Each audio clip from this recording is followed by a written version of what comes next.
नमस्कार. आकाशवाणी औरंगाबाद केंद्राच्या बातमीपत्रात मी अपर्णा अध्यापक आपलं स्वागत करते. ठळक बातम्या.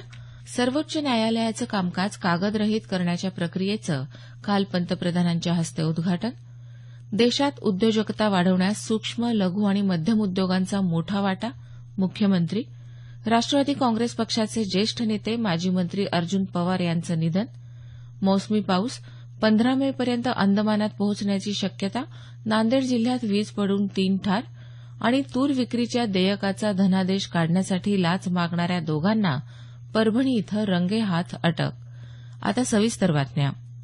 सर्वोच्च न्यायालयाचं कामकाज कागदरहित करण्याच्या प्रक्रियेतल्या पहिल्या टप्प्याचं काल पंतप्रधान नरेंद्र मोदी यांच्या हस्ते नवी दिल्लीत उद्घाटन झालं.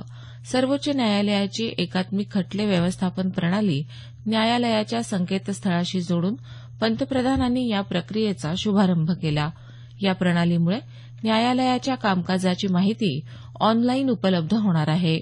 ई गव्हर्नन्स हा सोपा आणि परिणामकारक मार्ग असल्याचं पंतप्रधानांनी यावेळी केलेल्या भाषणात नमूद केलं.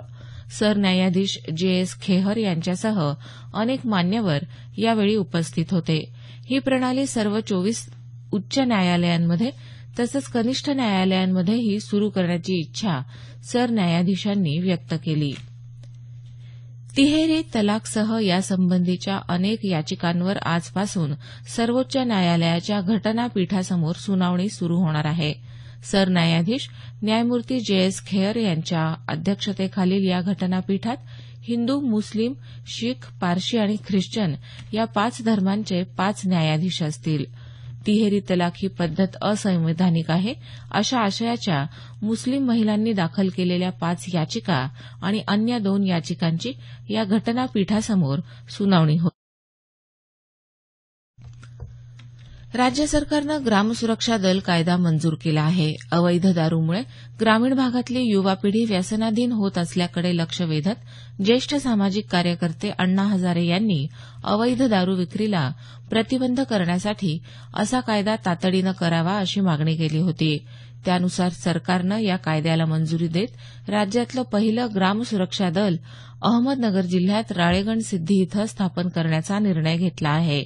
त्यानुसार येत्या 15 तारखेला अण्णा हजारे यांच्या वाढदिवशी राळेगण सिद्धी इथं मुख्यमंत्र्यांच्या उपस्थितीत राज्यातल्या पहिल्या ग्रामसुरक्षा दलाची स्थापना केली जाणार असल्याचं याबाबतच्या वृत्तात म्हटलं आहे.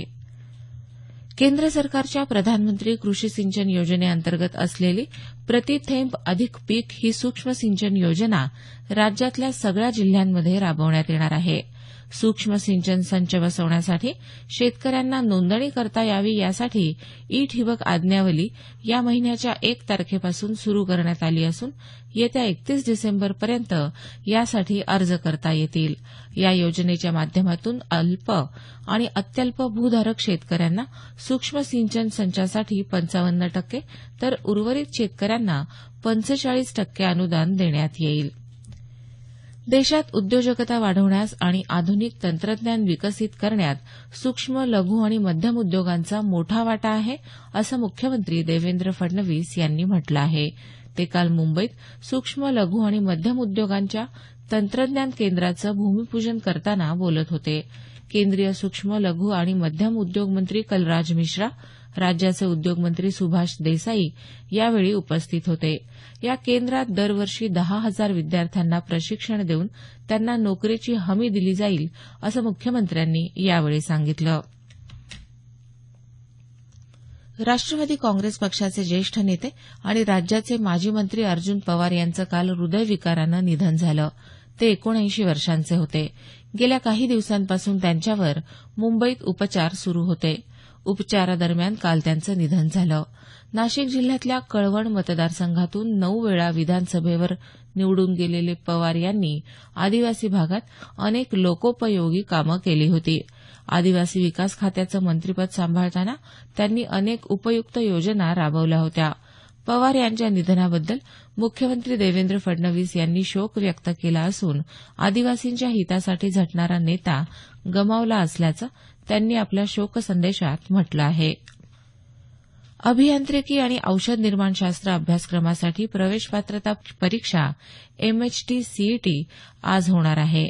राज्यभरात 1,110 केंद्रांवर 3,89,520 विद्यार्थी ही परीक्षा देणार आहेत.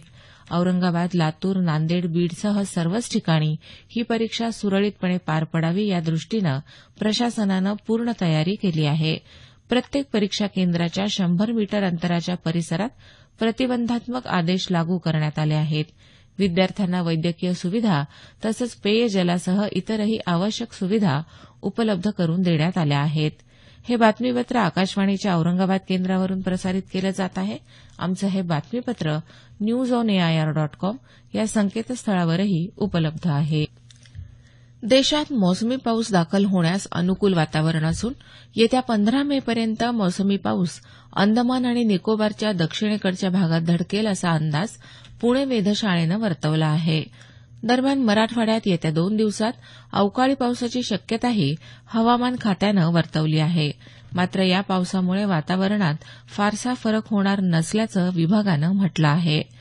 नांदेड जिल्ह्याच्या बिलोली तालुक्यातल्या डोणगाव बुद्रुक इथं काल अंगावर वीज पडून 3 जण ठार झाले. शेतात काम करणाऱ्या या तिघांनी पावसापासून बचावासाठी झाडाखाली आश्रय घेतला होता. मात्र झाडावर वीज कोसळून या तिघांचा मृत्यू झाल्याचं याबाबतच्या वृत्तात म्हटलं आहे. परभणी जिल्ह्यातल्या मानवत इथं जिल्हा विपणन अधिकारी कार्यालयातला लिपिक बाळासाहेब चापके याला ₹1,500 लाच स्वीकारताना लाचलुचपत प्रतिबंधक पथकानं काल रंगेहाथ अटक केली. खरेदी विक्री संघात विकलेल्या तुरीच्या देयकाचा धनादेश काढण्यासाठी चापके यानं लाचेची मागणी केली होती. तालुका खरेदी विक्री संघाचा व्यवस्थापक गणेश भरड यालाही लाच मागितल्याप्रकरणी अटक करण्यात आली आहे. बुद्ध पौर्णिमेनिमित्त काल राज्यभर विविध कार्यक्रमांचं आयोजन करण्यात आलं होतं. मुंबईत मुख्यमंत्र्यांच्या उपस्थितीत विश्वशांती परिषद घेण्यात आली. काळा घोडा ते गेटवे ऑफ इंडिया या मार्गावर संदेश फेरी काढण्यात आली. औरंगाबाद, परभणी, बीड, जालना, हिंगोलीसह मराठवाड्यात सर्वत्र संदेश फेरी तसंच अभिवादन सभांच्या माध्यमातून तथागत भगवान गौतम बुद्धांना आदरांजली वाहण्यात आली. मानवी कल्याणाचं तत्वज्ञान मांडणारे तथागत गौतम बुद्ध पहिले समाजशास्त्रज्ञ होते असं मत डॉ. बाबासाहेब कला आणि वाणिज्य महाविद्यालयाचे निवृत्त प्राचार्य तथा बौद्ध तत्वज्ञानाचे अभ्यासक डॉ. आर. के. क्षीरसागर यांनी व्यक्त केलं आहे. काल बुद्ध पौर्णिमेनिमित्त औरंगाबाद इथं डॉ. बाबासाहेब आंबेडकर मराठवाडा विद्यापीठात गौतम बुद्ध अध्यासन केंद्राच्या वतीनं विशेष व्याख्यानाचं आयोजन करण्यात आलं होतं. यावेळी भगवान गौतम बुद्धांचे तत्वज्ञान या विषयावर डॉ. क्षीरसागर बोलत होते. मानवाच्या मुक्तीचं तत्वज्ञान सांगणाऱ्या बुद्धांनी पंचशील आर्य अष्टांगिक मार्गातून सर्व विश्वाला मार्गदर्शन केलं असं सांगून क्षीरसागर यांनी शील, सदाचार, धम्माचं आचरण, 4 आर्य सत्ये याविषयीही आपले विचार मांडले. लातूर तालुक्यातलं रामेश्वर गाव हे आदर्श संसद ग्राम म्हणून विकसित करणार असल्याचं लातूरचे खासदार डॉ. सुनील गायकवाड यांनी घोषित केलं आहे. आळंदीच्या विश्वशांती केंद्राच्या वतीनं रामेश्वर इथं उभारण्यात आलेल्या तथागत गौतम बुद्ध विहार आणि भारतरत्न डॉ. बाबासाहेब आंबेडकर स्मृती विश्वशांती भवनाचं काल लोकार्पण करण्यात आलं. त्यावेळी ते बोलत होते. शेवटी पुन्हा काही ठळक बातम्या. सर्वोच्च न्यायालयाचं कामकाज कागदरहित करण्याच्या प्रक्रियेचं काल पंतप्रधानांच्या हस्ते उद्घाटन. देशात उद्योजकता वाढवण्यास सूक्ष्म, लघु आणि मध्यम उद्योगांचा मोठा वाटा. मुख्यमंत्री. राष्ट्रवादी काँग्रेसचे ज्येष्ठ नेते माजी मंत्री अर्जुन पवार यांचं निधन आणि मोसमी पाऊस 15 मेपर्यंत अंदमानात पोहोचण्याची शक्यता. याबरोबरच हे बातमीपत्र संपलं. आमचं यानंतरचं संक्षिप्त मराठी बातमीपत्र सकाळी 10 वाजता.